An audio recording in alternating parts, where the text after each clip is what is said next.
So welcome back to DC's Silver Age Storytime, and today's story comes from Action Comics number 283, published in November 1961, with story by Jerry Siegel and art by Jim Mooney.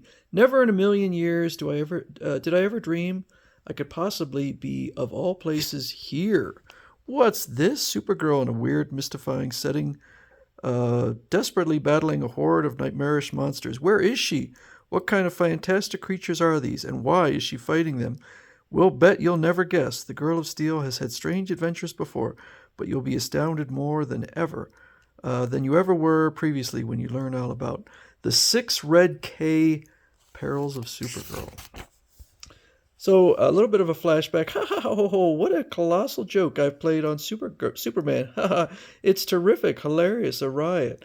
I've magically given a mere snip of an Earth girl superpowers greater than Superman. Unlike him, she isn't vulnerable to kryptonite radiations. So he gave Supergirl back her powers. He didn't realize that she was a Kryptonian. Once again, I'm Superman's secret emergency weapon, Supergirl. So she's now very happy, and she's just thinking about how she could dry these dishes with her heat vision if she wanted to, and she could clean the place super fast if she wanted to. And then she's imagining what would happen if she revealed her power to her foster parents.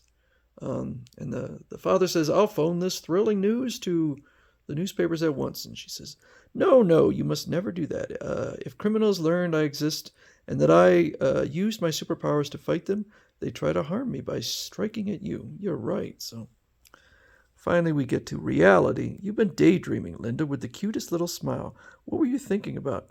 That I was super powerful. She thinks I'm only joking. It's Dick Malvern, Mom. May I go skating with him this afternoon? Yes, he's a fine boy. So she goes out skating, and their relationship is kind of developing.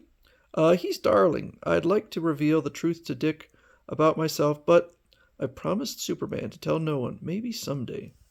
So he leaves her, and the parents have to go to Europe for, they're getting an inheritance, which was something that seemed to happen back 40s, 50s, and 60s.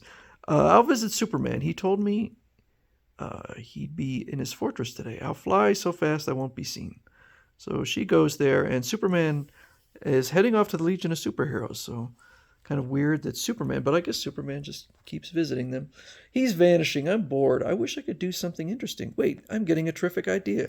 Superman's vulnerable to kryptonite, but I'm not. I'll scout around and see if I can find any kryptonite that might menace. So she finds 6 red kryptonite meteors, and she takes them all, packs them into a bundle, and then hits them so hard that they disintegrate completely.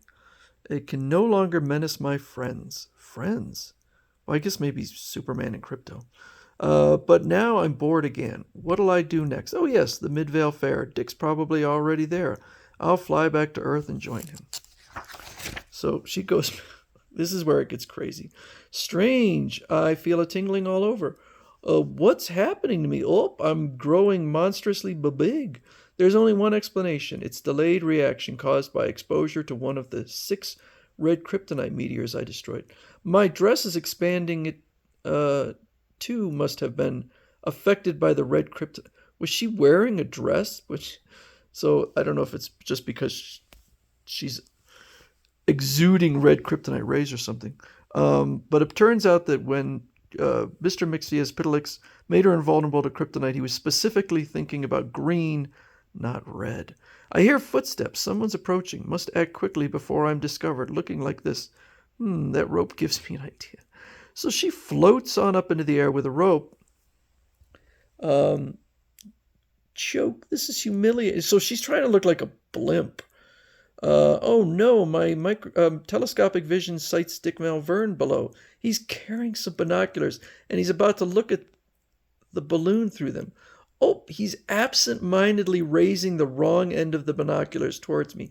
If he looks through that end at me, the lenses will optically reduce the size of my fantastically fat body. No, they won't. They'll just make you look smaller. But how dumb is Dick that he... Okay, so that I'll appear small to him. He'll recognize me once again. No, you'll look like a tiny fat person. Once again, he may suspect I'm Supergirl, flying under my own power. He may even guess red kryptonite has made me super fat. I don't think you would ever see writing like this today.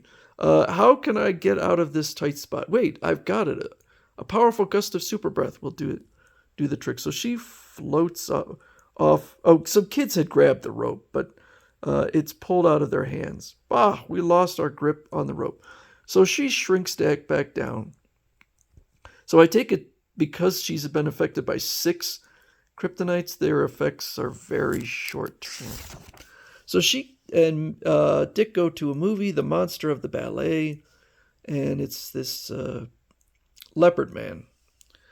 Don't be afraid, it's only a movie. Little does Dick know that in my secret identity of Supergirl, I've met and overcome creatures that make the leopard man seem tame in comparison. But she overhears this conversation between these two people. Apparently one of them is the writer of the movie, but he wants another job, but he says, sorry, Conway, you've lost your touch.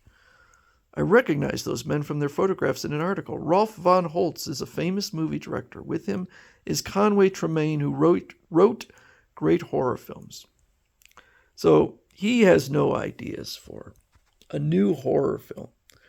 Think up a shocking monster and I'll be delighted to work with you again. Now, if you don't mind, I'll remain until the finish of the film. Goodbye. So she's all sad, but when she goes back to get some candy, oops, she's turned into a wolf girl. So she calls on her robot to come and substitute for her. Yes, mistress. As she flies off. And so Dick Mulveen is with his robot. She goes and she finds Conway Tremaine apparently going to commit suicide because he just can't come up with a new monster. No use. I can't think of any new astounding monster. I'll end it. I'll end my misery. Wolf girl. Now to streak off into the fog as swiftly as I came. Maybe my looking this ghastly can accomplish some good. So he decides the terrible monstrosity is gone. It can't be real, of course. I must have imagined it. Wow, what a superb monster. I've got to see Von Holtz at once. A Wolf Girl movie, eh? Good. There have been Wolfman films, but never one about a wolf girl. It's a great idea, Tremaine. Is it? Is it really? So she sees Dick with her robot, and then she changes back. Hooray! I'm normal again. The tingling signaled that the red kryptonite effect was about to wear off. Now to switch places with my robot and send her back into the hollow tree. Gee, I had a swell time, Linda. I'll call you soon. Good night, Dick. I enjoyed myself, too. I like Dick a lot. He should be home by now. I'll take one more look at him with my supervision. So it turns out that Dick Mulveen's father has come down with a rare disease, a sleeping sickness. I'll be frank, Miss Malvern. Unless your husband wakes up soon, he may be doomed. With your permission, we can try the new miracle serum Spracolicin on him, but the case is practically hopeless. Please try. So, if only I could aid them, but even Supergirl is helpless in a situation like this. What? I feel that tingling again. Great Scott, I'd better change into my Supergirl costume right away. She is in her Supergirl costume. So she shrinks down and just keeps shrinking. Wait, I've got an idea. Perhaps a tiny size can help save Mr. Malvern. So she flies off to Mr. Malvern, who's getting an injection, and she flies right into his body. Those crimson discs are erythrocytes, red blood cells. Now to expose the arteries until I find the dangerous germs that are responsible for Mr. Malvern's condition. Uh-oh, there's my quarry. Those bad bacterial monsters are overwhelming the good leukocyte, white blood cells, those whose purpose is to defend the bloodstream against all invaders. I'll help the white cells. One girl against millions of monsters. Can I win this battle? I must, or Mr. Malvern will die. I don't think they look like ants with little eyes. I don't think that's what they look like. I won! The white cells are now free to perform their duties. Oh, I'm tingling all over. The red kryptonite effect is wearing off. I must fly out of here immediately before I become enlarged. Whew, just made it. I'm growing back to my normal size again. He's awakened. Wonderful. The colicin serum was successful. What a shame our supply was the only amount of it in existence, and the formula has been destroyed in a fire. They'll never know I saved Mr. Malvern. I guess they destroyed the writer had the serum destroyed because it's not effective. I wonder in what strange manner will the 3 other red kryptonite meteors affect me. So we'll find out in the next issue what other 3 effects she has.